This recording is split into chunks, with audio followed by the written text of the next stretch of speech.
Hey, Indianapolis Motor Speedway fans, Doug Bowles here with you for another episode of Behind the Bricks. Although it might be better to be called On Top of the Bricks or Next to the Bricks. Scott back here is just finishing up replacing and cleaning up the 576 bricks that make up our start-finish line here at the Indianapolis Motor Speedway.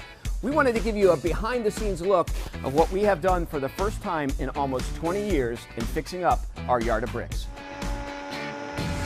So it's not just those days in May that we're on track and busy here at the Indianapolis Motor Speedway. There's something going on the track about 275 days a year. So that means if you want to fix these bricks, you got to do it in the winter. Tyrone Garrison, who's our Vice President of Facilities for Penske Entertainment and the Indianapolis Motor Speedway, he and his team had to really think through how we do this, and we're under this structure because it's February. The challenge of working out here is with the racing season extending from March all the way through November. To do a project of this type, we have to really focus on how do we do it during the cold season of Indiana, through the weather, and how do we give our contractors the ability to be successful. So when you guys were pulling these 576 bricks up, what's underneath these bricks right now? So there's a concrete base, and so part of the process was initially stripping out all of the bricks. We then had to make sure we removed the base to give us a nice stable surface to then reinstall all of these bricks using the proper materials, making sure that they hold up to the weather, the racing events, the traffic that goes over them from tours and from all the activity we have out here.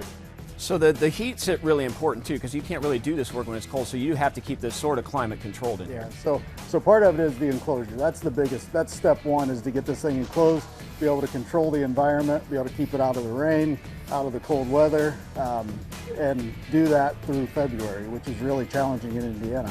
It's taken us about 2 weeks to get through all this, and we'll be ready to go for this season. So Tyrone is in charge of about 1,000 acres, but there's no more important 50-foot by 3-foot wide strip on this entire property than these 576 bricks right here.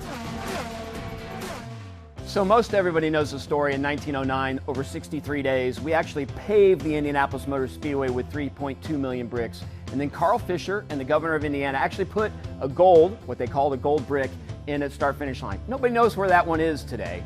But in 1961, Tony Hallman and Ray Haroon, our first Indianapolis 500 winner, put one in at the start-finish line as well, and you can see that one at the museum. And in 2011, A.J. Foyt and Mary Holman George put this brick in honor of the 100th anniversary of the Indianapolis 500, right here in the middle of the Yard of Bricks. So I'm standing here with Bud Tucker, who was a longtime welder and fabricator here at the Indianapolis Motor Speedway. He retired a couple of years ago, but not before helping us come up with the newest tradition at the Indianapolis Motor Speedway, and that's putting a brick in the racetrack for those drivers who win the Indianapolis 500 4 times. We got a chance to do it first with A.J. Foyt, but what's cool about this bronze brick is he's a bronze artist, and this is an actual replica of a brick, and you created the whole process, and this bronze brick was something that you did in your shop and here at the Speedway. Yes, that brick is unique to A.J. Foyt's bronze brick. We made one for the track, and then we made another one for the driver to take home. And each brick that goes in the track, they're all 4 unique original bricks. And it was a little intimidating to give this to AJ, wasn't it? We didn't know how he was gonna feel about it when you had an opportunity to actually hand AJ his brick. Yeah, AJ was very gracious that day. And we knew that we were going to put in a brick for Rick Mears and for Al Unser Sr. What we didn't know is that we were going to put one in for Elio. And on Elio's brick, you actually had Elio help you pour the bronze for this brick. Yes, Elio came up to the maintenance facility weld shop, and he helped me cast it. So this is how these bricks came about, and you all know the history of why they're bronze bricks in the track, but this is Bud Tucker's idea, and it's a pretty cool one. Thank you, Doug. So when we did the first brick for A.J. Foyt to commemorate his 4 Indianapolis 500 wins, we chose 4 bricks down and 4 bricks over from the center, and actually put him in the upper right-hand corner, signifying turn 1 as the first 4-time winner of the Indianapolis 500. Al Unser Sr. goes 4 down and 4 over in turn 2.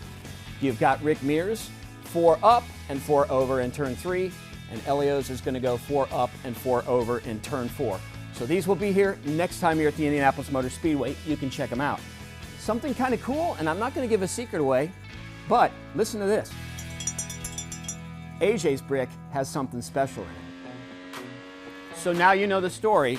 about how we replace and fix the bricks. Most of these 576 bricks have been right here since 1909. A few of them have been repurposed. Austin's getting things ready for the team to put in those 5 bricks that you'll see next time you're down here on the Yard of Bricks at the Indianapolis Motor Speedway.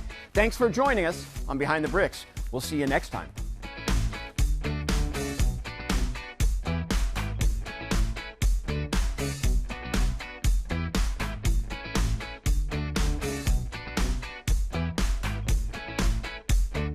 Three, two, one. Let's bring it on back. There you go, the new Yard of Bricks.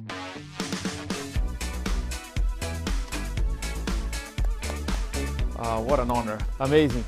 Amazing. Thank you.